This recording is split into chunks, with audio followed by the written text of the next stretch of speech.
Leicester Till I Die podcasts on the Apple iTunes, Spotify, Google, Anchor, and all podcast platforms. You are watching Leicester Till I Die TV with Chris and Chumps. YouTube, Facebook, Twitter, Instagram, and Pinterest. All you need for everything Leicester City FC. It's Leicester Till I Die TV. Strap yourself in, because we're set up, switched on, and ready to go.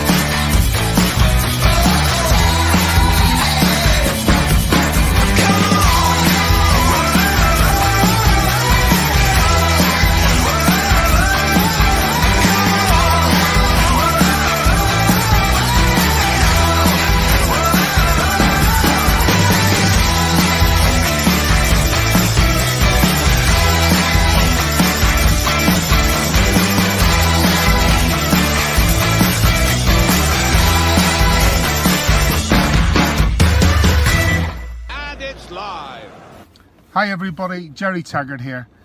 Now be sure to watch Chris and Leicester Till I Die TV by subscribing on YouTube and following them on social media for all the latest Leicester City news and information. Come on you foxes!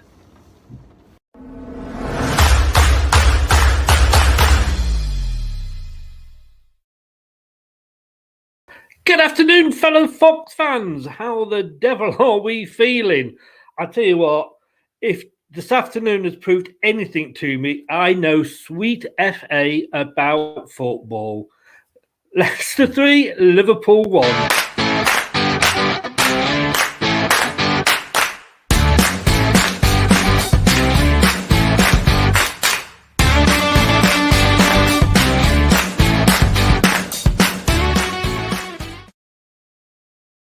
Not sure what happened there, but it didn't work. But who cares? I don't care. It could all go wrong. We have just beaten Liverpool for the first time since 2017. And I tell you what, let's get the dancing girls out, shall we? And this isn't working either. How we go? There we go. They were a bit shy.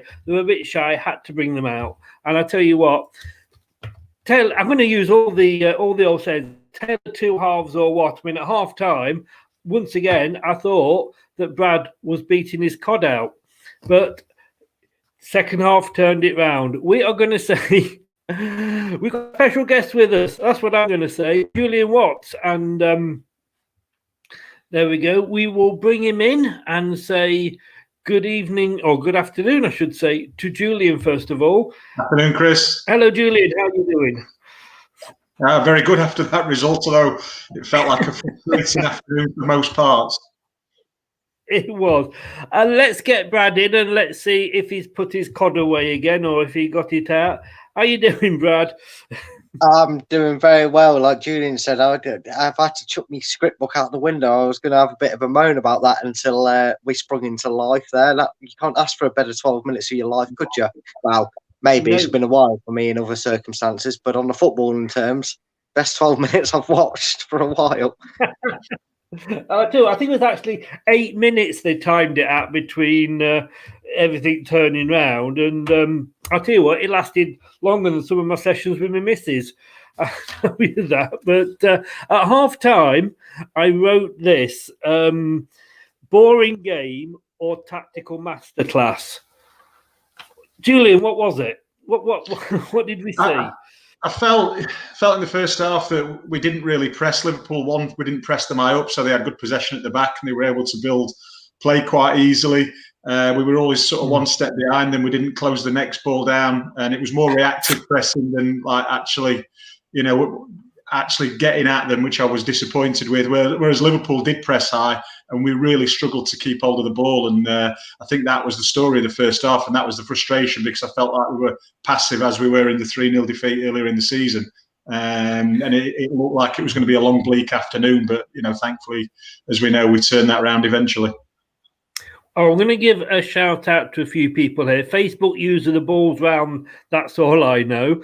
Lee Byrne, good afternoon, mate. How are you doing? Brookline, good evening from America. Had a dream this morning that Leicester scored 3 goals in 7 minutes. Methinks you've been hitting the bottle there, Brookline.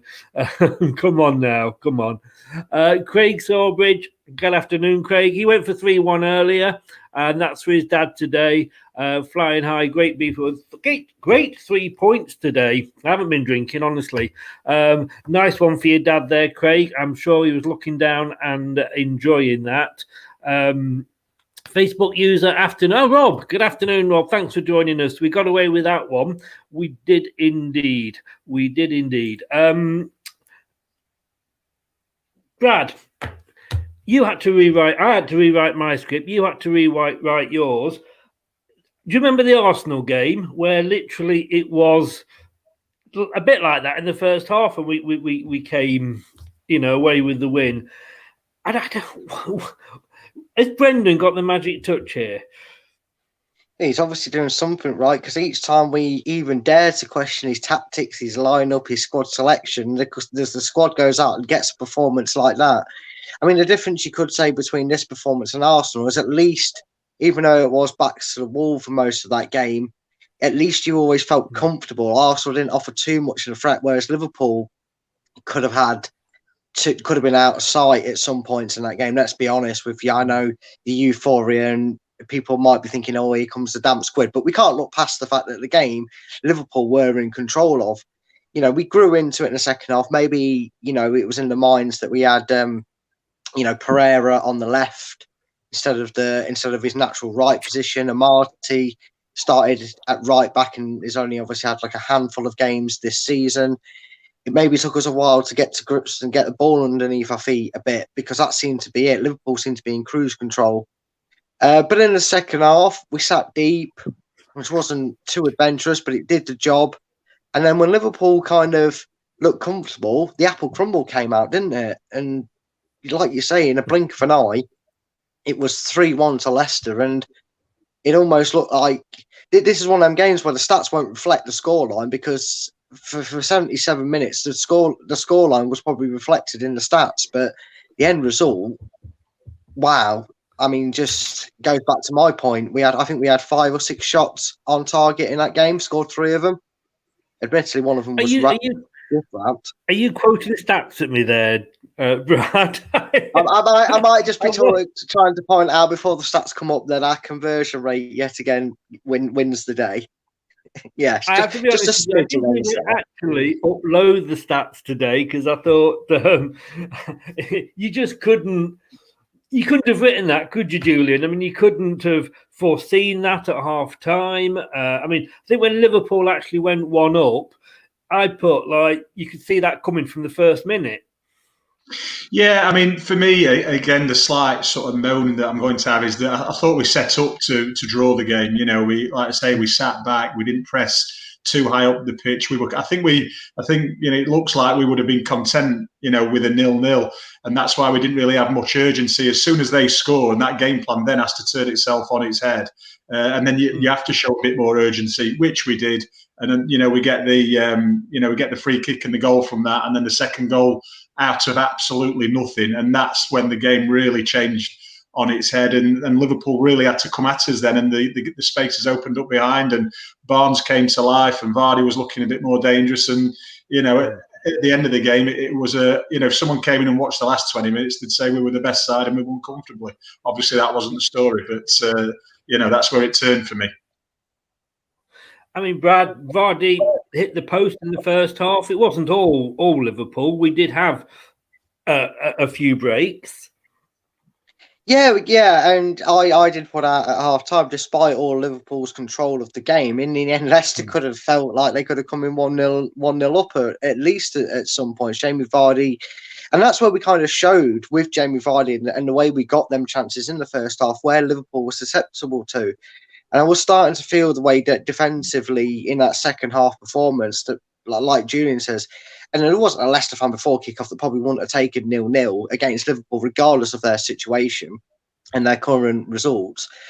that maybe we were hoping to sneak one down the other end, get away, and we'd shown where their weaknesses is. I think maybe Leicester were hoping for a burnout, and I think when Liverpool went on that press and opened themselves up to get the goal, that's when we kind of came into our element. Like Julian said, he kind of went, well, that's plan B out the window. We're not going to see a 0-0 because they've scored now. Now we might as well go out and try and win the game and lose it 2-0 going forward and at least creating some chances.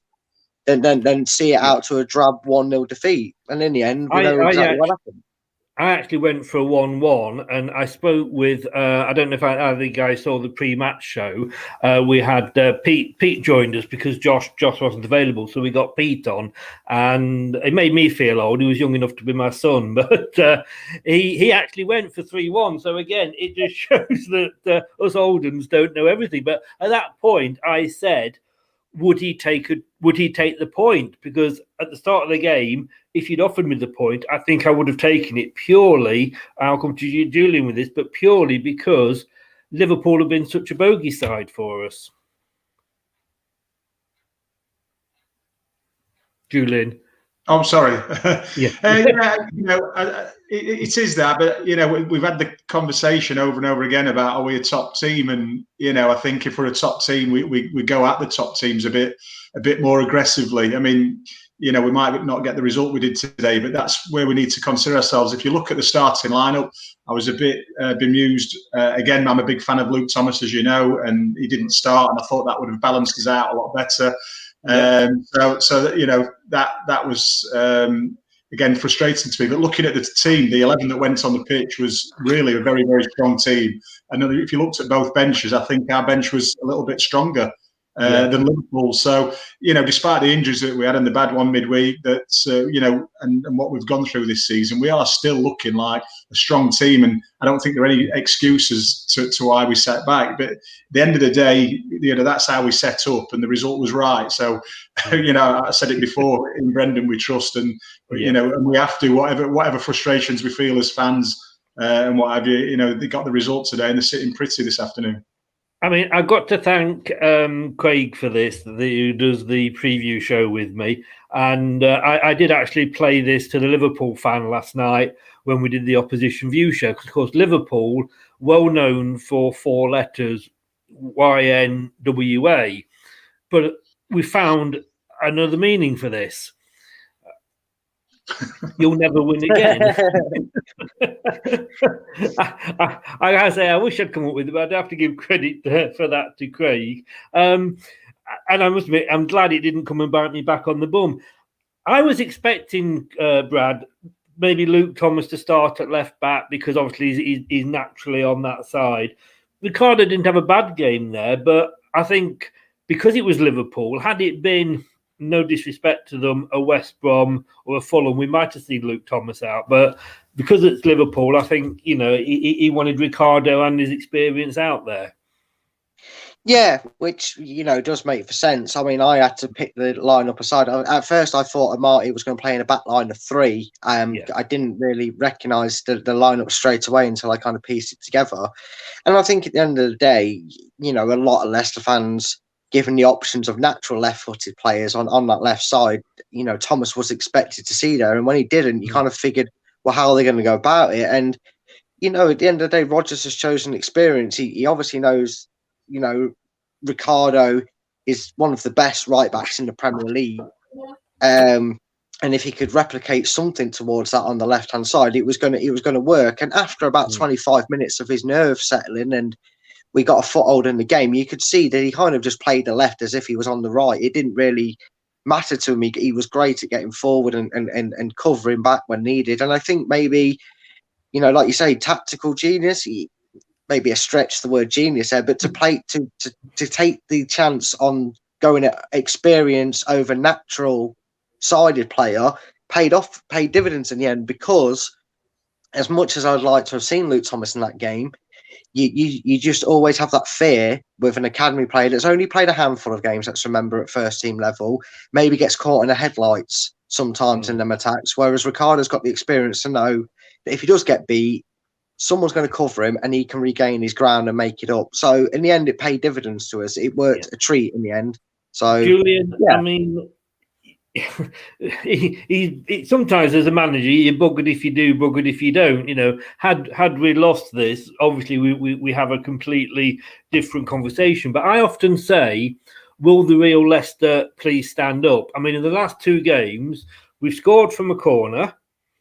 We had Liverpool got in the first 25 minutes, they had 6 corners and we didn't concede. Yeah, no, I mean, I thought the back line, I mean, Sayuncu started the game excellently. He was really on the front foot positive. And I think, you know, those 2 centre-backs today, him and Johnny Evans, were probably the cornerstone of the performance because they had to work so hard. They were under so much pressure, dealt with just about everything that Liverpool threw at us and kept us in the game. And that was the thing. And I think Maddison said after the game in the interview, when you play Liverpool, you've got to stay in the game. And, you know, effectively, we did do that and ended up getting the rewards for staying in the game. And so, like you say, tactically, if we'd not won the game, we'd have all been here very, very critical of everything. But we can't now because we turned it around and scored 3 goals very quickly. We did. Some of the first half up for me, Brad. It was one of the games that in the first half you kind of felt, oh, God, no, we're doing exactly what we didn't want to see as fans. And that was like Liverpool get in our faces, getting a grill, have more of the ball.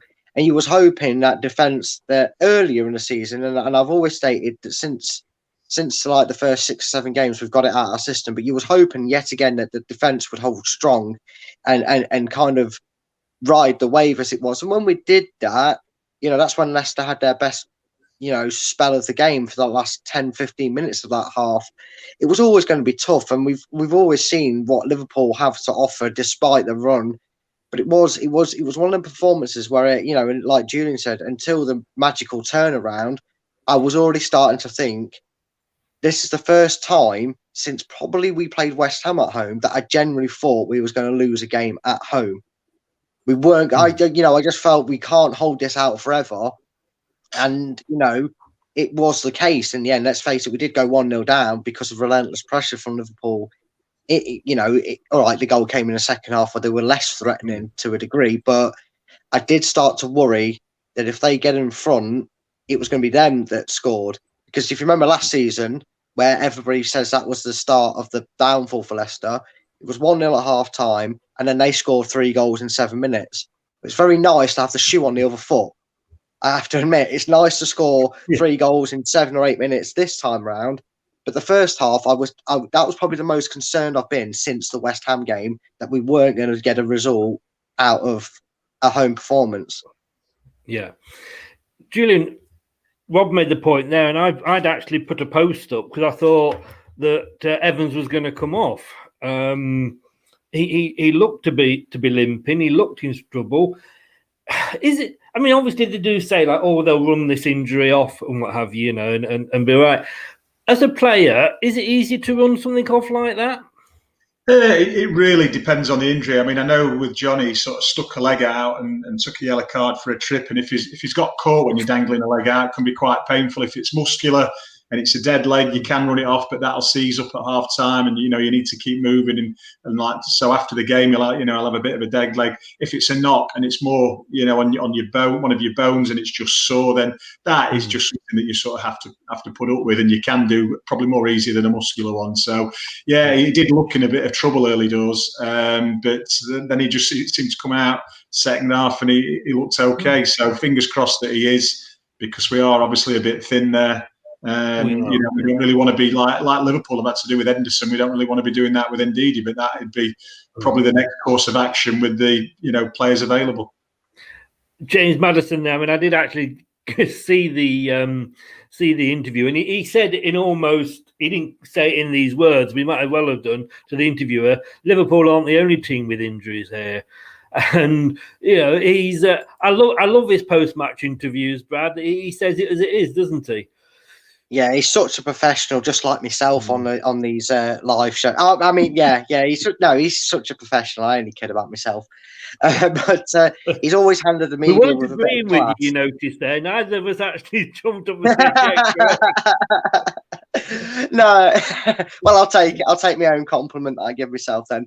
But no, he's always handled himself with such maturity and class when it comes to the interviews. And sometimes you need that. You need that bit of player that's just going to do it. I mean, Ranieri was good at it when we won the title. And that's not me saying we're going to do that now. I still think Man City are the red hot favourites at this point. But the top four qualities to end the season on a high and to kind of bat away the attention and focus off Leicester, which we kind of actually have come to love over the years. You know, we like being a hashtag invisibles as in the media eyes, and he just does that so well.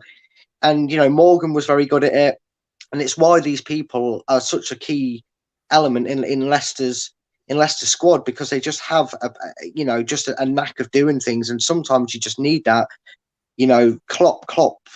I'd love to see his post-match interview, because I can imagine he's blaming all sorts. It's probably the wind, the snow, the grass. He wasn't very complimentary about VAR.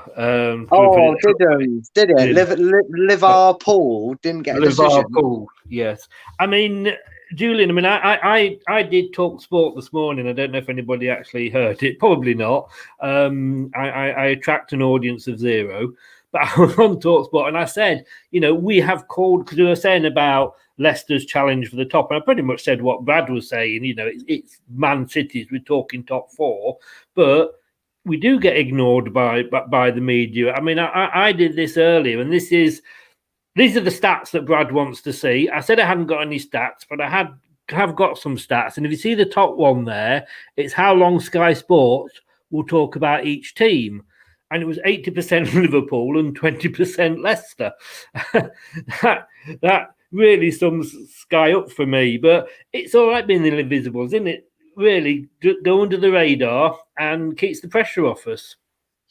It does. I mean, in 16 when we won, that was the thing. It was, you know, we were always lurking there and thereabouts, but I don't think anyone really believed. And until, you know, there was a point in the season, I suppose everyone had their different moments in that season where they thought, yeah, we can do this. But I think it would have been, you know, way past maybe February or something like that. Yeah. So because, you know, we probably didn't perceive it ourselves. But I think it's something I said on the previous show. It's just, you know, the bigger clubs do have that history that we don't have. And hopefully in 10 years' time, we will have that history and we will be, you know, considered more than a thorn in the side. We'll be up there as proper title contenders with the other so-called big guns. But yeah, at the moment, if we stay under the radar, we're sitting in a really lovely position. Top four would be absolutely, you know, fantastic. And it's still a tough ask with, you know, the changeover at Chelsea and their turnaround in form, you know, Man United, Man City doing well. So we really have to be on our toes. And that's why I thought it was such a big result today, you know, just to put like an extra 3 points between us and Liverpool, who are struggling. And again, I'll go back to my disappointment with the Wolves game when I thought it's a team we should have gone and won the game, and we'd have had 2 more points, you know, this afternoon and sitting even better, if I'm honest. But we didn't, but still in a great position. And you know, like I say, we have to trust the manager who's doing a great job. Brad, Doug from the Liverpool Cop Council, who did the opposition view with me, he actually was very praising of Leicester City, and he was sort of saying, as a fan, he considers Leicester more of a top 6 side now over the last couple of years than Arsenal are. And sorry to cut you off there, Chris. But yeah, I think most clubs would be classed more of a top 6 challenging side than Arsenal. But I do get the point, and it is good that it's being recognised in that stature. Like Julian said, hopefully in 10 years' time we can notch that up to something more than just a nuisance in the top 6, because that's what we are. You know, we're not the media darlings. We were only the media darlings because we took we were like Robin Hood for that season. We took from the bookies and gave back to the public in a sense for that season. But after that, we've really kind of annoyed them, because it's like, all right, Leicester, you won the league, but now go back to where you belong. And now we're still here going, no. You know, we're kind of we're niggling at them, and hopefully we can build on that. And there's no reason this season. I mean, I don't want to jinx it, but we had a roundup, didn't we, a few weeks ago, Chris, where you got me and all the other presenters, and I think you should get Julian's prediction in now, even though it's a bit further down the line, of who's going to win what. And I said we'd finish, I believe I said we'd finish second, didn't I, or third? I think I've got us down for the highest finish, and I think that would be more of an achievement than Man City winning the Premier League, because it's less expectant. That's the statement now. I think we can push on. Now we're in that final Yes. third of the season. Push this on. Yes. I mean, definitely, it would. I think it would be an achievement to get there. I agree with Stephen's comment. Brett, good afternoon. Nice of you to join us, and I hope you're good lady as well, and enjoying Brad with his beard back. And we're going to say a good evening to Chandow Dave as well. Thanks for joining us, Chandow. You're more than welcome.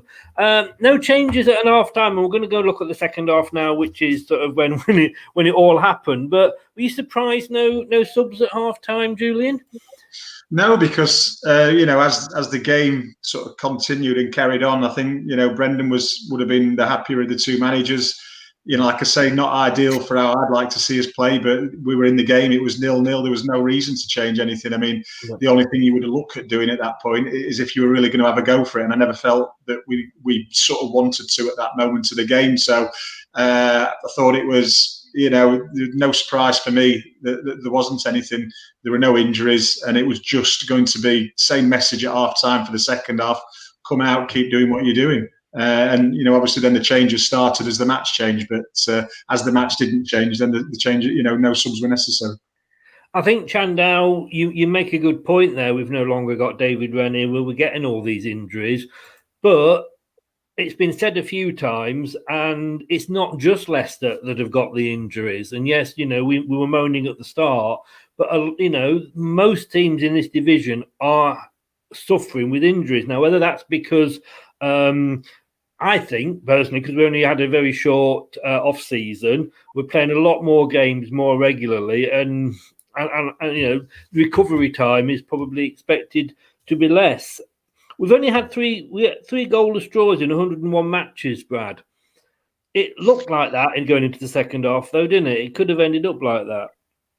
Well, I don't know if it necessarily looked like it was going to play out to a 0-0, but that was definitely on the cards at half time. Going back to the injury comment, I think you're dead right. I don't think it's anything to do with the staff or the quality of backroom staff we've got in.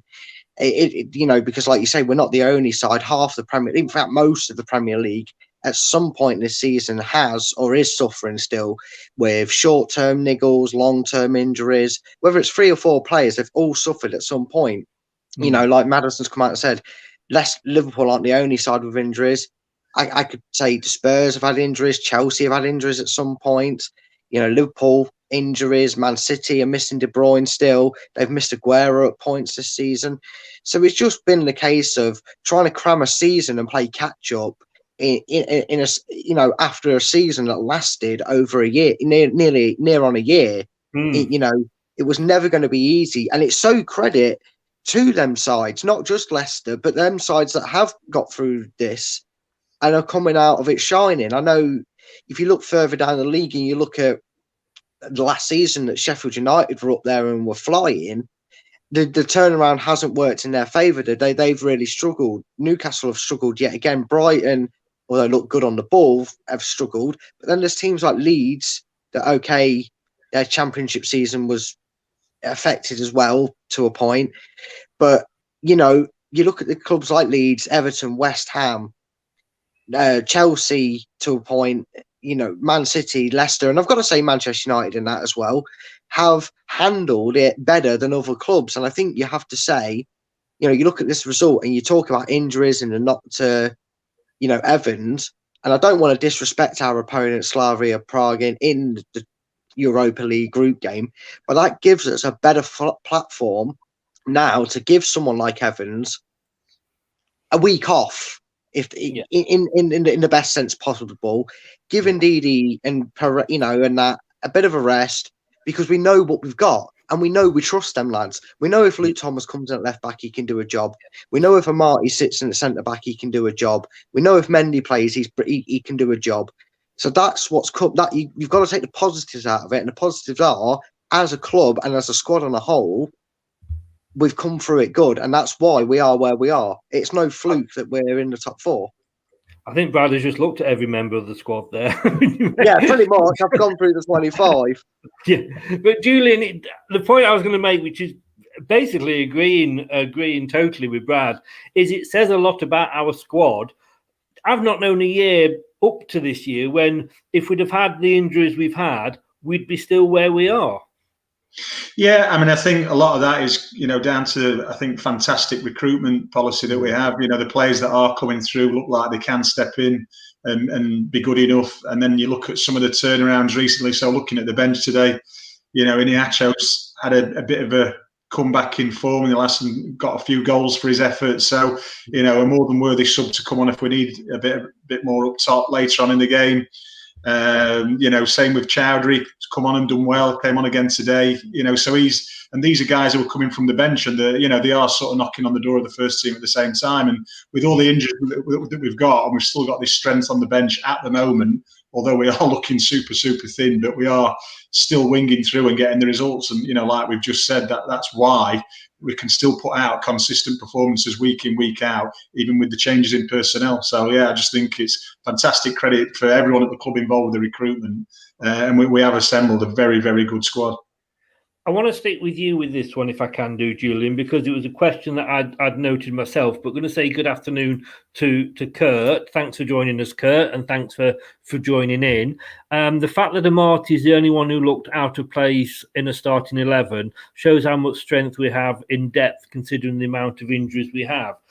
I must admit, I thought, indeed, he had a brilliant game, but I thought if there was a weak link, it possibly was Amati. Didn't do anything majorly wrong, but it just wasn't clicking for him. It's what did you think of his performance today? I mean, I think as a centre back myself, I would have hated to have been stuck out at right back, playing against Liverpool or another top club. Myself, I would have been very uncomfortable. With your height and your physicality, you're more suited to a certain position, and he would have been nervous. And by the way, he's up against Mane, one of the best players in the Premier League, or one of the best forward players in the Premier League. I mean, that would frighten most fullbacks to death. Never mind, a young lad who's a centre back coming in there, and that is, for me, the confusion when I saw the lineups announced, and I just thought, if you get Pereira out there, it might have been a better matchup. But like I say, as Brad said, it worked in the end. Went with the experience and we came through it. But that could, I thought in the early stages, it could have really been the point where we came unstuck down that side. But we sort of seemed to weather that. And I think Ndidi did a great job sometimes backing him up. And Sunchu and Evans also covered him nicely in some of his sticky moments in probably the first 20 minutes. So, it did work out. But I suppose it's a tough decision for Brendan. And like I say, he sees the players day in, day out. He sees what we don't see. So I'm sat here saying he should have played Luke Thomas. But obviously, I see once a blue moon and they're working with him day in, day out. And he's made his decisions based on that. And, with a lot of backroom staff advising as well. So it works out well. It was absolutely the right decision. And, they got it spot on. Julian, we went 1-0 down. It was coming. I don't think we can deny that. I think it was coming from the first minute. It was a great goal, though, wasn't it? And I credit where it's due. It was. I'm a real big fan of Firmino. He's not. I mean, he still actually does pop up with the goals, but he's not the out-and-out striker. He's such an unselfish player. I love the fact. I mean, there was a moment before Barnes actually got his goal where he went through and tried to put it in the far corner. And I thought he could have squared it. And I know someone like Firmino would have done so. From a maybe 50% chance, he's making it a 90 to 100% chance by laying it on a plate for someone. And that's what he does really well for Liverpool. And I think even when he goes through his droughts, I don't think it would bother Jurgen Klopp as a manager because he knows how hard he works for the team, how he gets back in, and he knows his unselfishness and work rate to create for others. So huge fan, fantastic bit of skill. He knew exactly what he was doing. You could see him have a quick look over his shoulder just to make sure the ball had gone where he intended it to. And Mo Salah never broke stride and just passed it into the far corner. So wonderful bit of skill to unlock us. And it was going to take something special, I thought, to do that, and it turned out it did. But after that, obviously, the game changed in our favour. I've saved this one for you, Brad. Substitution, 73rd, first substitution. Albrighton off, wasn't having the best of games. In fairness, Perez on. Well, yeah, I mean, we should be accustomed to Brendan Rodgers going for Perez over over Cengiz Under at this point. There's no point me being shocked at seeing that.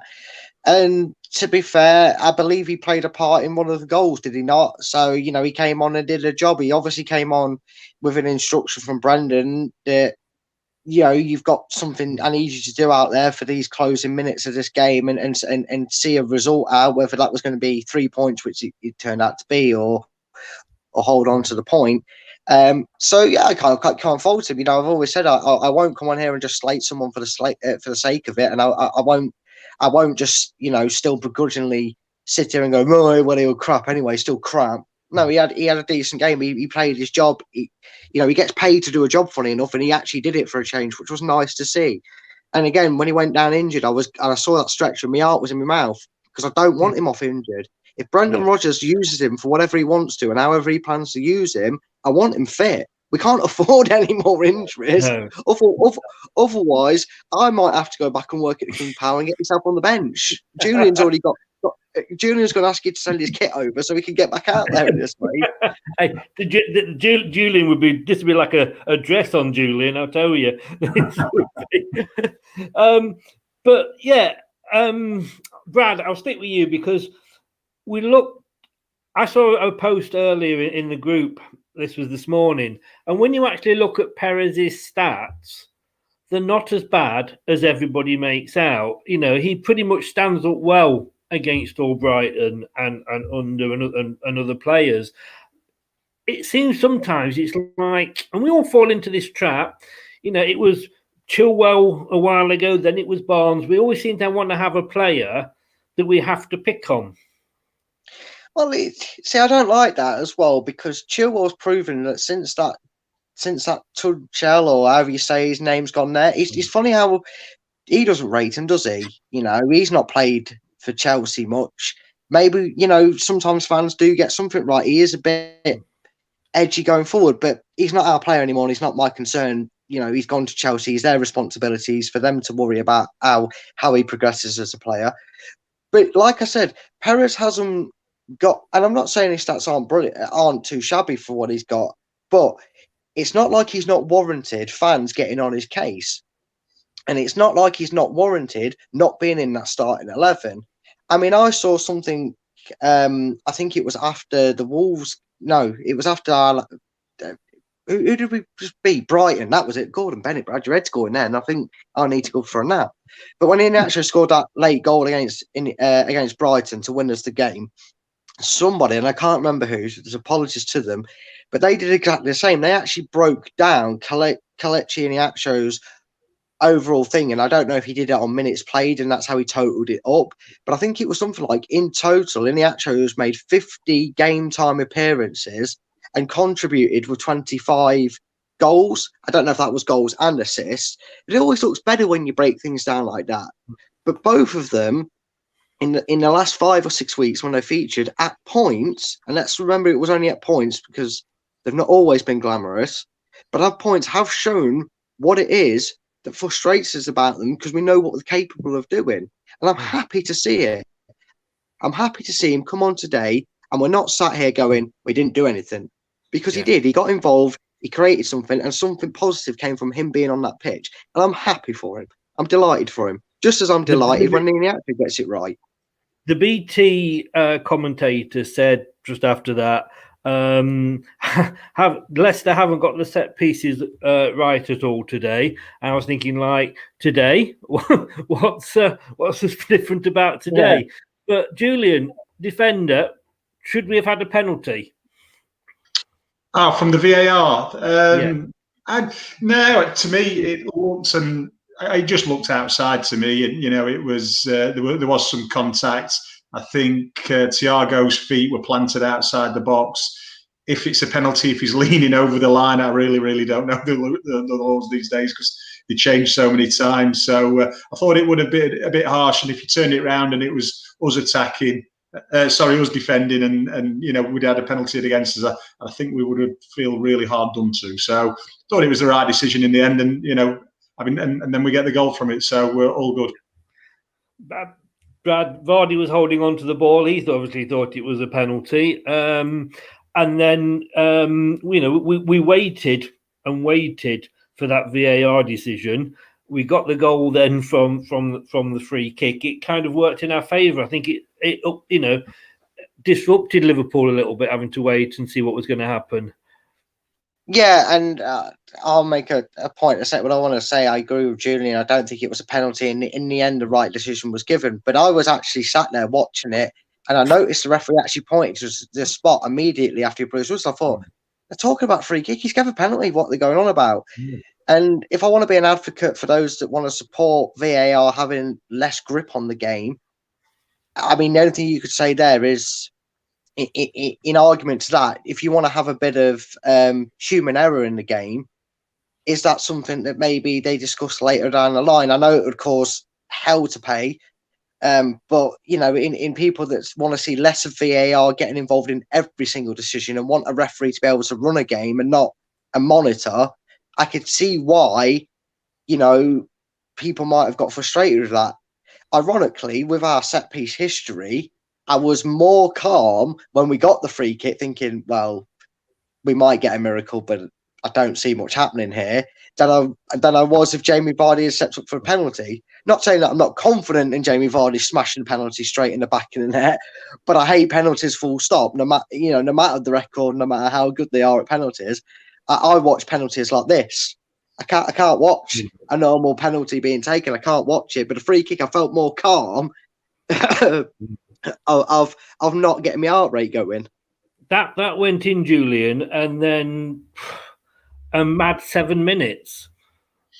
Yeah, I mean, I feel sorry for the keeper. He's very much highlighted in the big game last week, and then that today, and that really, obviously the goal changes the games because we go 2-1 in front, but it changed the whole dynamics in the fact that Liverpool then, with very little time left, had to really come at us. And you saw then that we were getting in behind them quite often. Like say, Barnes came to life, Vardy came to life, and for me it just like begs the question.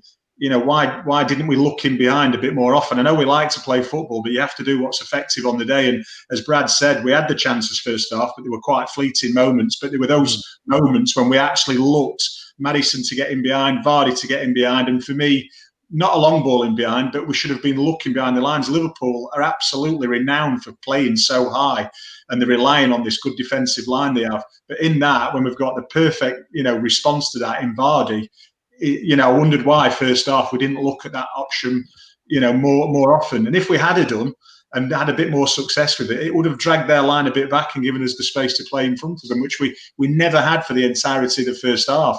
I've seen a few comments popping up from people on Facebook saying that he had a bad game and Albrighton had a bad game. I don't think they particularly had bad games. We didn't get on the ball. So you don't look good in a game where you're not on the ball. If you're just running around and closing people down, it's difficult to look like you've had a fantastic game. And I think the whole team suffered from that. I couldn't, like I say, for me, the two centre backs were, I'd pick one of those for my man of the match because they kept us in the game. They were very busy. They did what they had to do.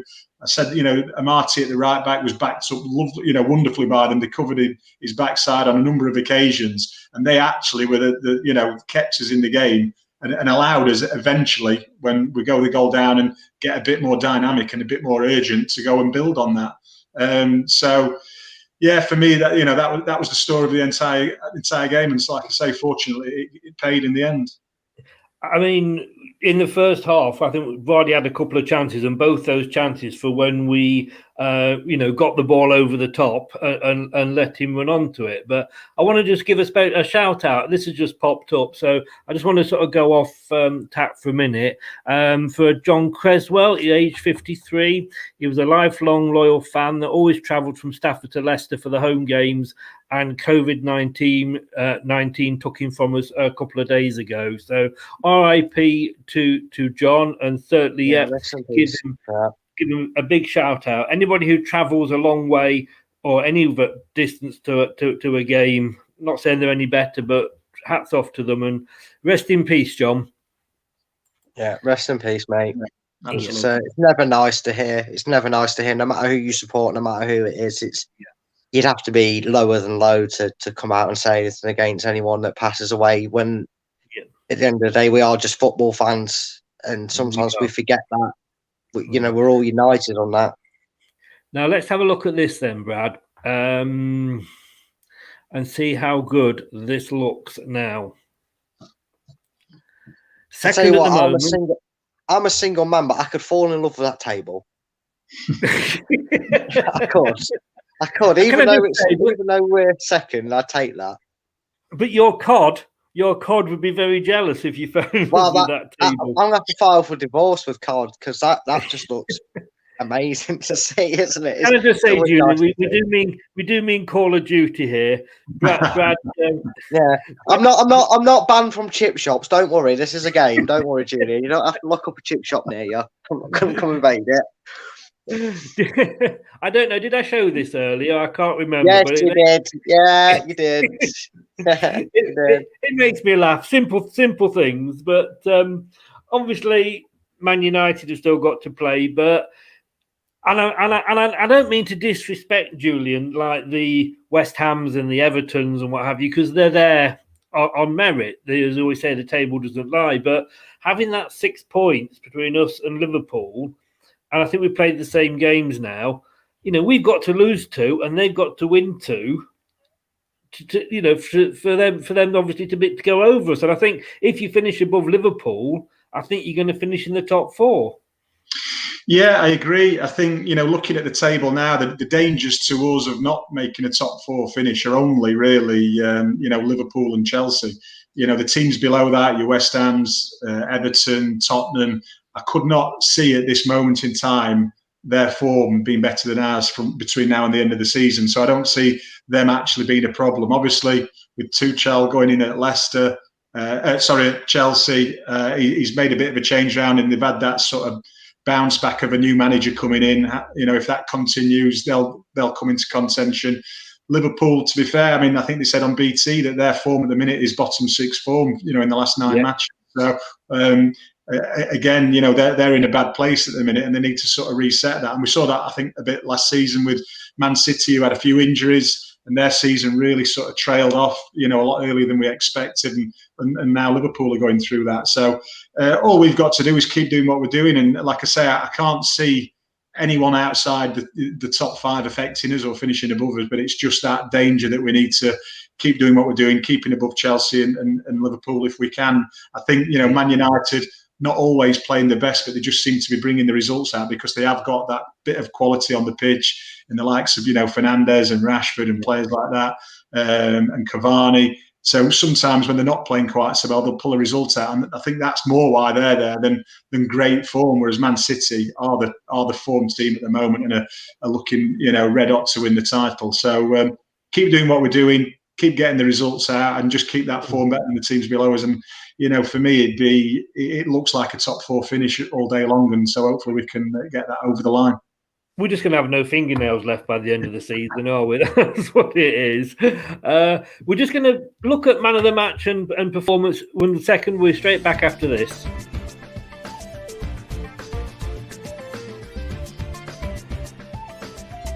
This is Leicester Till I Die TV. Please subscribe now on YouTube. I don't know if that worked or not. It's just nothing seems to be going right at my end. Yeah, so Alan Bennett, Leicester Till I Die blogger, very kindly does our man of the match and rates the team.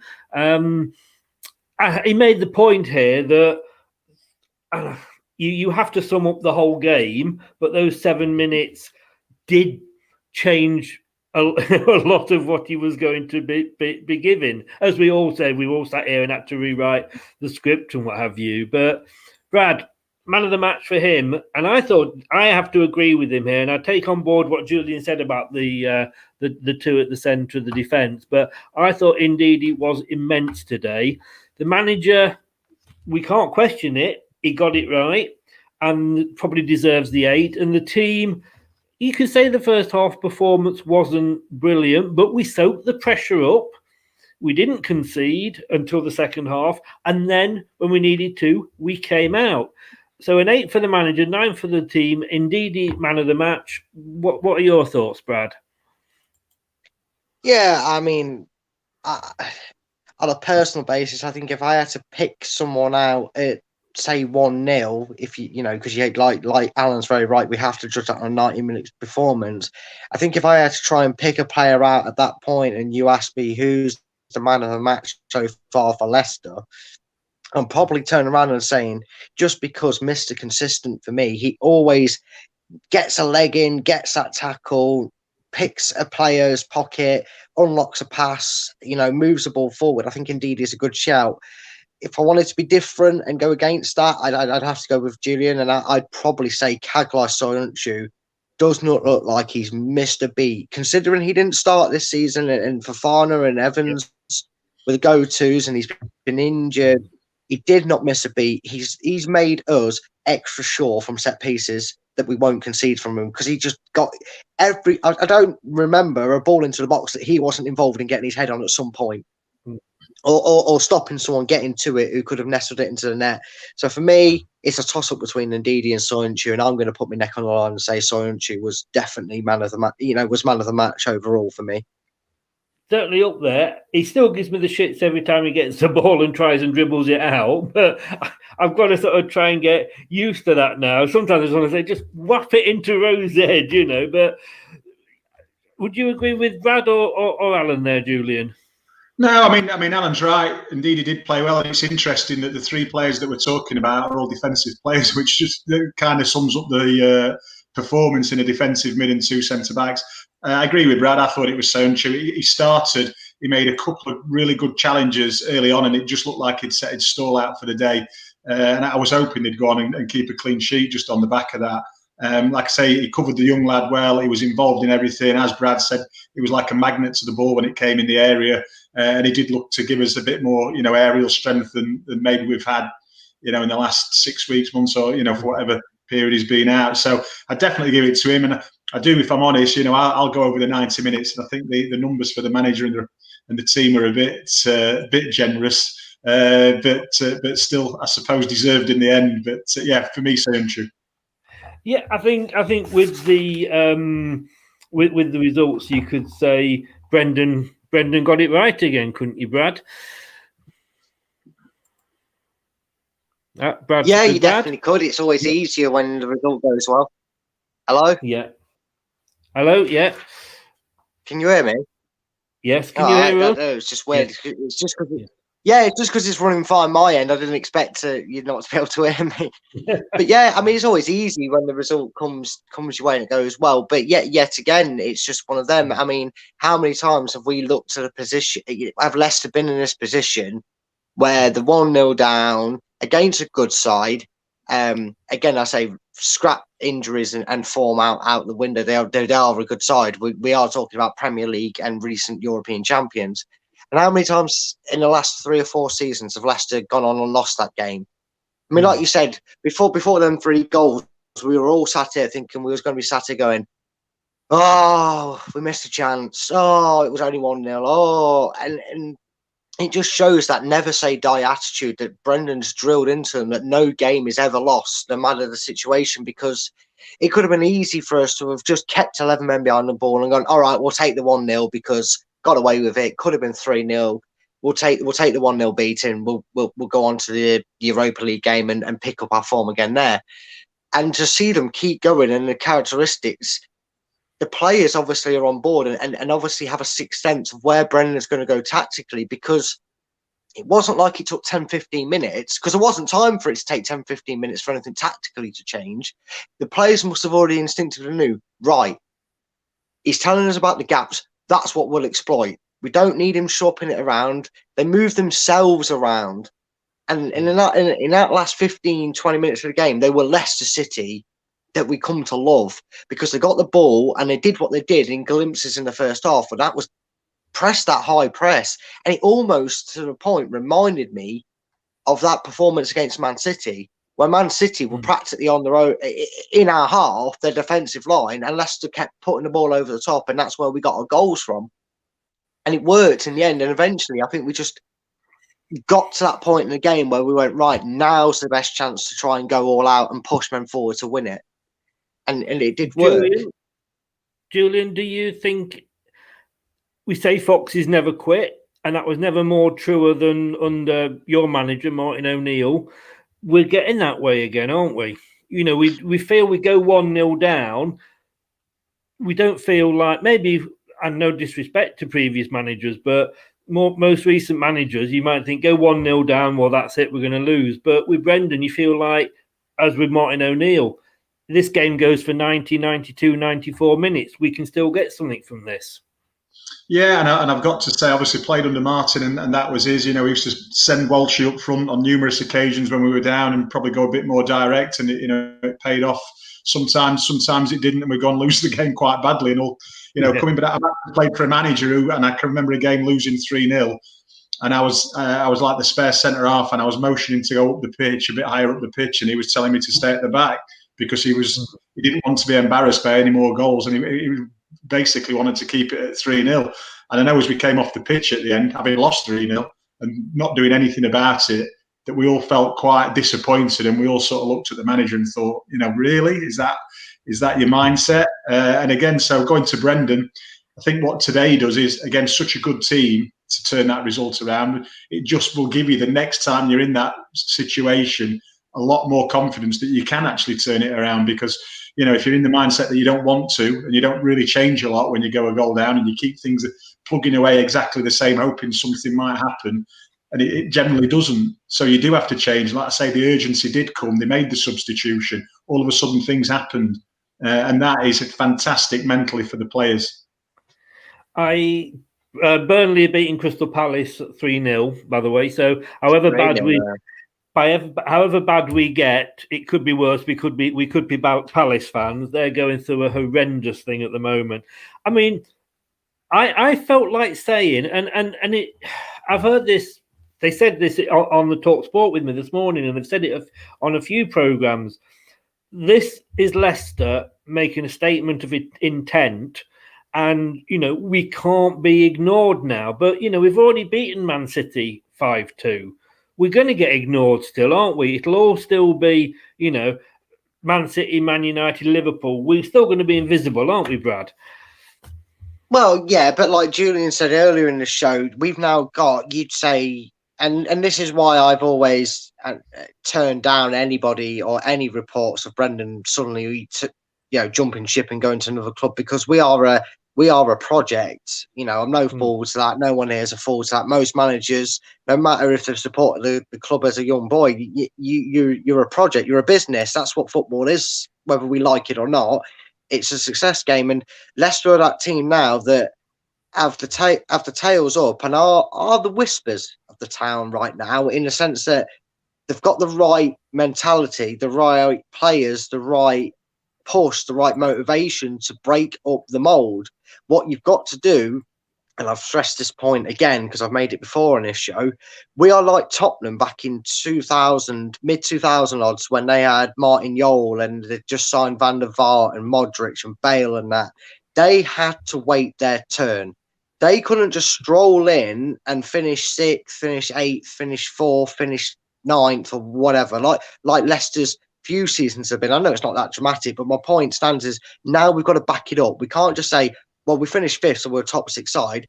We've got to back it up. And this season, we're backing it up. And next season, guess what we'll have to do? We'll have to back it up again, because they were turning around and saying, can Leicester do it again?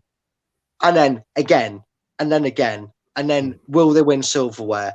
And if we keep doing that, like Julian said, in 10 years' time, we will be the big media darlings. We will be the one that everybody gets sick of hearing because they're always talked about. And if we do that, that's the benefit you reap from that consistency, and that's just what we need. I think we actually might be first on Match of the Day tonight for a change. And I think most of us will be watching it, and I think this is how we all feel at the moment. Take centre stage, Mr. Vardy. I think we all feel like that. I tell you what was funny, and I know Salah is, he's got his religion and he's Egyptian, so I'm not saying all of his celebration was it, but when he took a bow and Bruno Fernandes and players like that have a bit of charisma in the celebration. It was so nice to see that when Jamie Vardy scored, he still had that little bit of shithousery back to Salah, didn't he? He kind of just when he gets hard with the corner flag, he thought, I know Salah didn't go over the top with celebration, but that was a nice little. Well, if you want to celebrate like an idiot, mate, so am I. We've missed that. We've missed out with him not scoring in a while. We have. You got to enjoy a Vardy celebration, haven't you? Quickly, and I want just one word answers here, Brad. So this will be difficult for Brad, but one word answers. Are we going to finish top? Well, I don't think we're going to win it, and I'm taking off my blue tinted spectacles here, and it looks like it's Man City's to lose. Yes or no? Are we going to finish top 4, Brad? Yes. Julian? Definitely. Different words. Oh, look at Julian using those fancy big words. Well done. And I tell you what, can we just say, well done to Julian. He has gone through the whole show with a hangover. No. It was a late one. I don't do hangovers. I'm one of those lucky people that doesn't get them, but it was just a late night. So, don't you just hate some people, Brad? I can't hate Julian because I'm the same. I was actually waking up and catching up on the last bit of cricket, so I was fine this morning. I'm just tired from that. I'm tired because I'm not sleeping because of what's wrong with me at the moment. But I just I have one glass of wine and that's me knocked out now for 2 days. I'm just so out of the habit of drinking, but I might have to have one this evening. A, it will help me sleep, and B, it's a celebration. Guys, thank you so much for the show this afternoon. It was a good one, and what a result! What a result! Bring on Slavia Prague. Yeah, it's been a pleasure, Chris, as always, and you, Julian. So I've enjoyed it, and bring them on.